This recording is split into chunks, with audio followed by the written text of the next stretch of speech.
Yes, I will talk about R, yes, with the machine learning and provide you some scripts for the different centers, right? Especially at this point, the HPC2N and UPPMAX. Yeah? So R, as you know already, has many packages. Yes, it's a relatively uh, mature, yes, mature program, and it increases the capabilities of R itself, right? And uh, there are packages for machine learning and also for data science. Yes. Some of them are listed here, but the list is long, right? And so you may know much more than this. Yeah. So this is the workflow for running a machine learning job and in general a job, right? In R. So you need to find the R version and also check if the libraries, the packages that you want are not installed already in your R version. So in some centers, there are the so-called bundles of R that contain already many packages, so you don't need to install them manually. So you can search for the bundles in some of our centers, and yes. So also you need to determine if you want to run on CPUs or GPUs. And notice that some packages only have a CPU version, right? And also some packages only have a serial version, yes. But some of them also have a GPU support and parallel support. So as I mentioned previously, the best thing that you can do at this point is to go to the manual of the R package and search for the parallelization layer, if it is included in the package, or even the GPU parallelization. So also it's a good practice to install the libraries in an isolated environment in R. You also need to download the data sets. Then, because the jobs in general for machine learning are heavy and take a long time, so it's useful to write the batch script instead of submitting the job directly. And then submit the batch script. Yes, there was a question.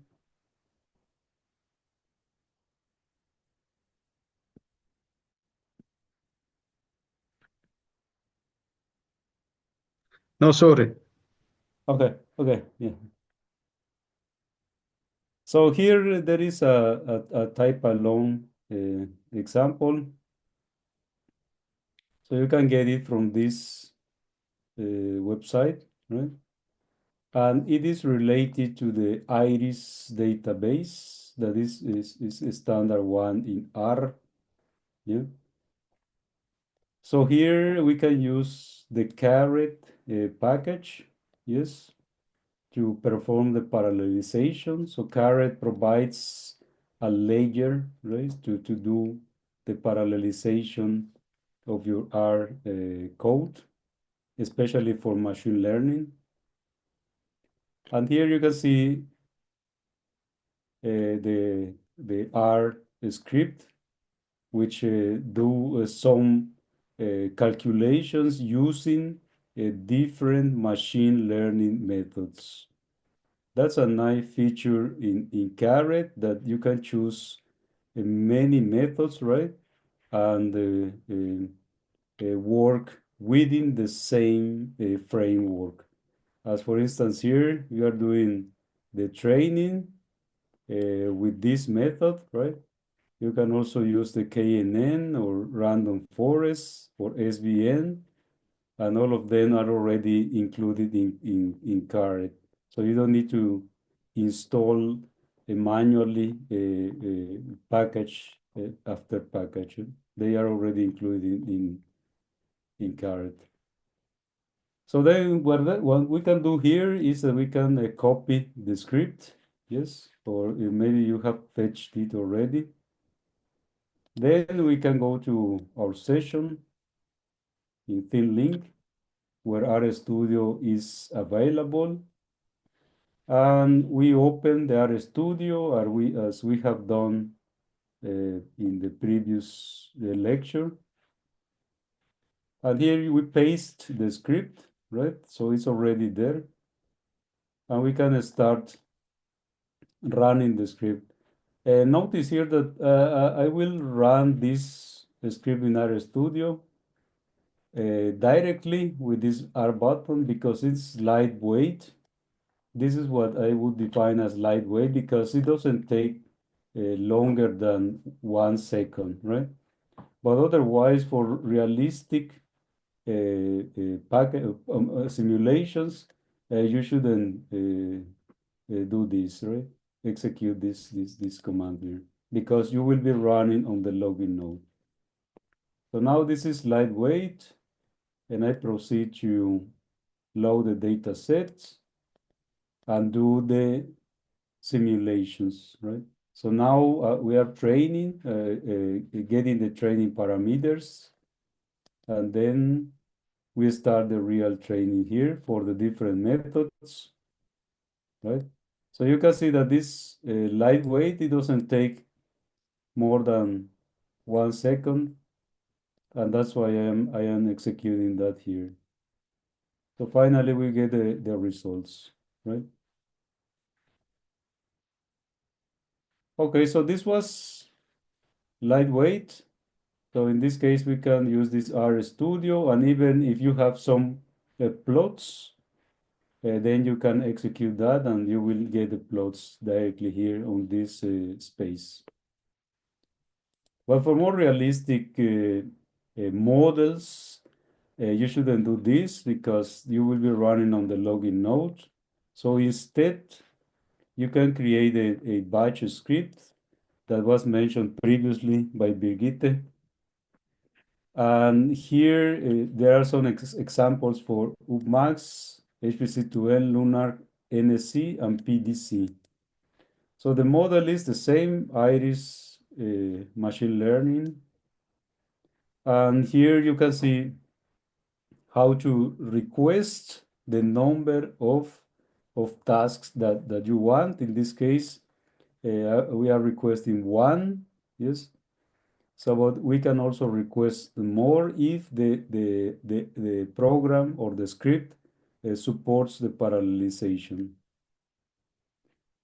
So then in the script, we load the module the modules for R, and then we execute R, yes, in this way. And we submitted the job with SBatch as usual. So some scripts, as I mentioned in my previous lecture, support the parallelization. And here we provide you with an example of a machine learning model in parallel mode. Again, we are using a Caret with some data from the sonar. Yeah?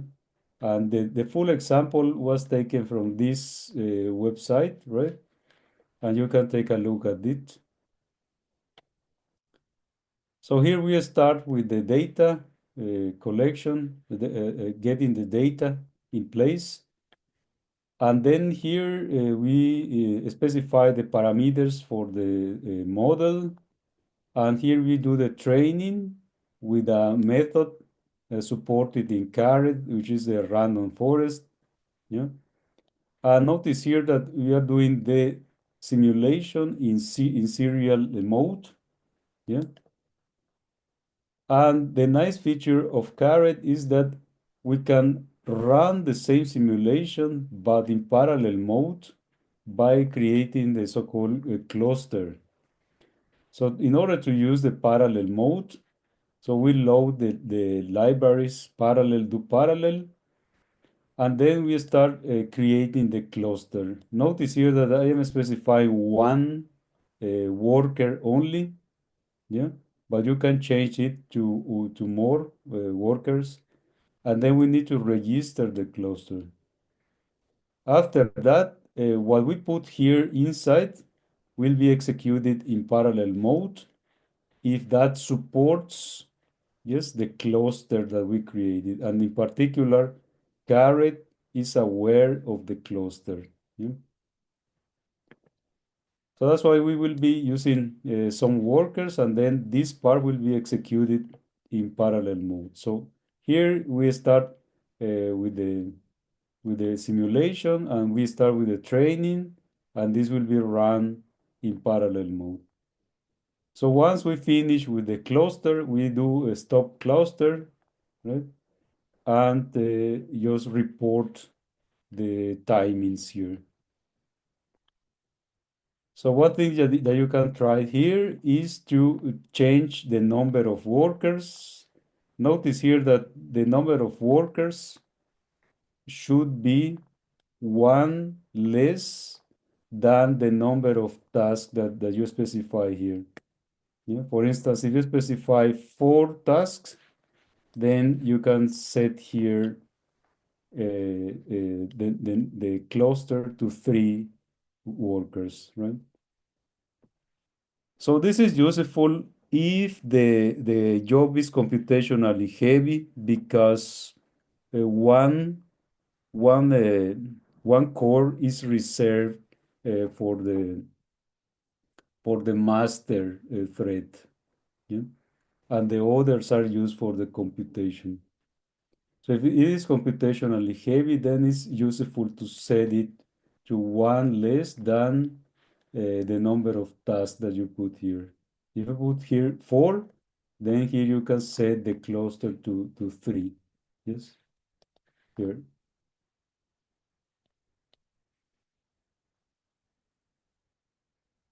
Okay, this was for the parallel jobs, and also there are now some packages in R that support the GPUs, and one of them is XGBoost for a gradient boost, and here I give you some guidelines on how to get XGBoost running.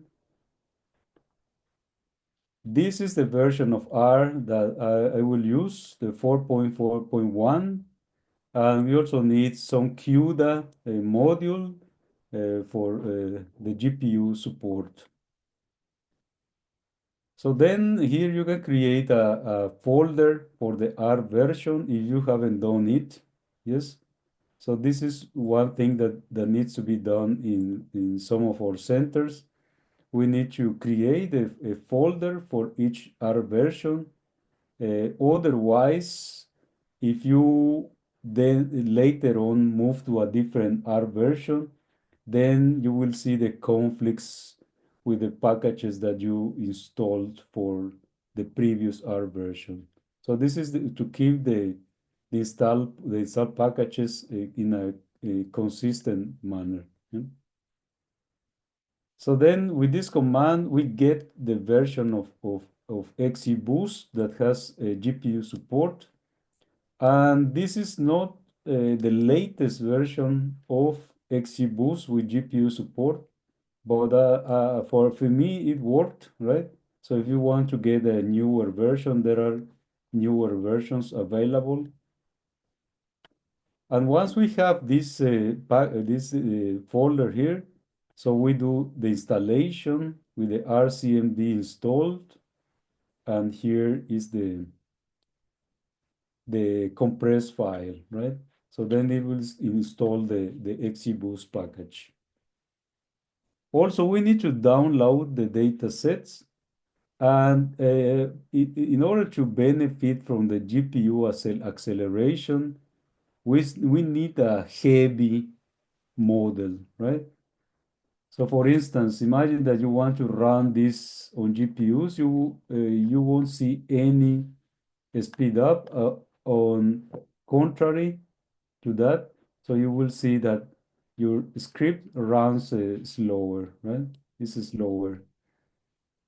So in order to benefit from this GPU acceleration, you need some data, big data to deal with, or to perform many computations.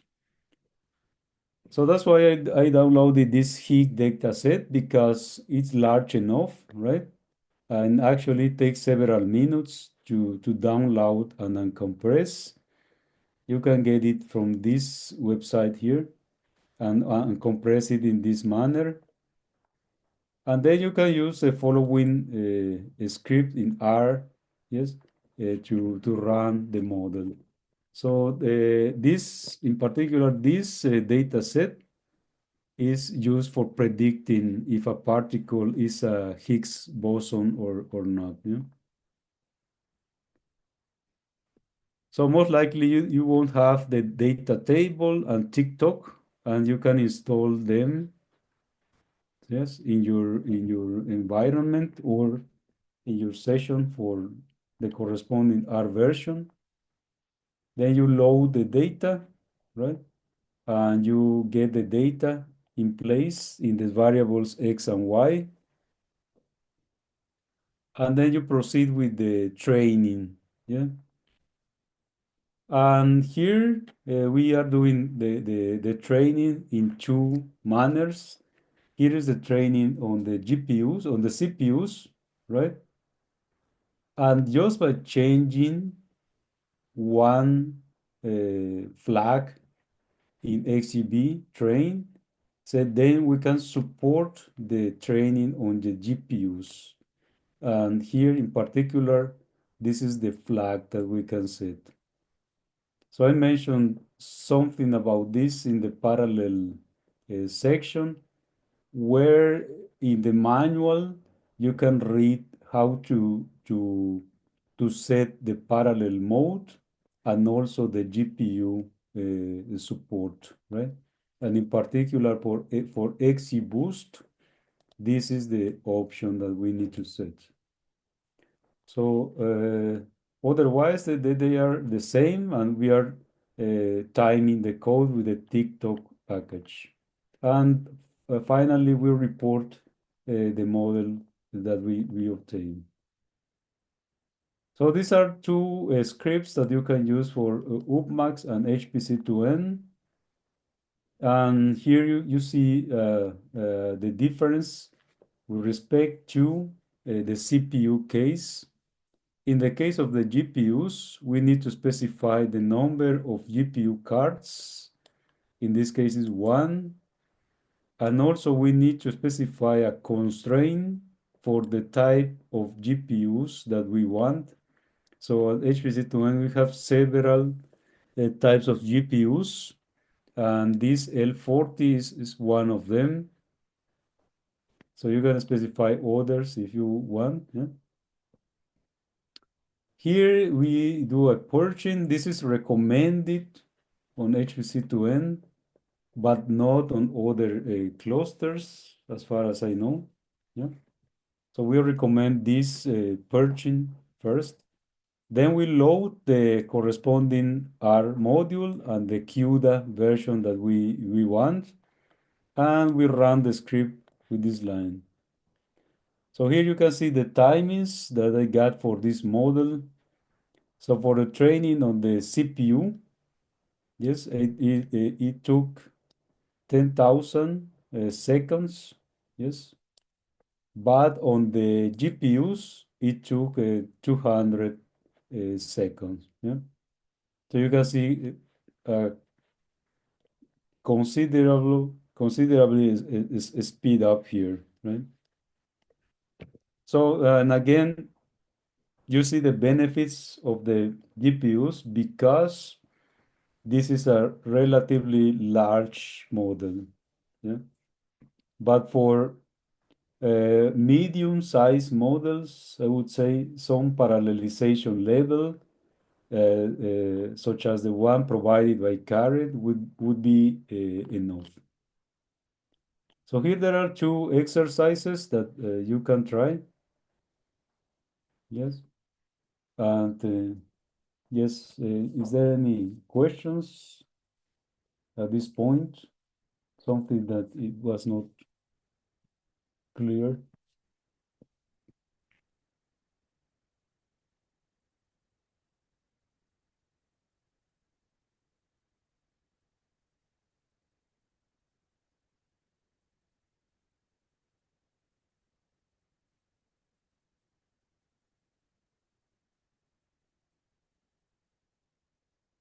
Otherwise, I can give you the word, Rachel. Yeah, that's great. Yeah, let me stop sharing this part.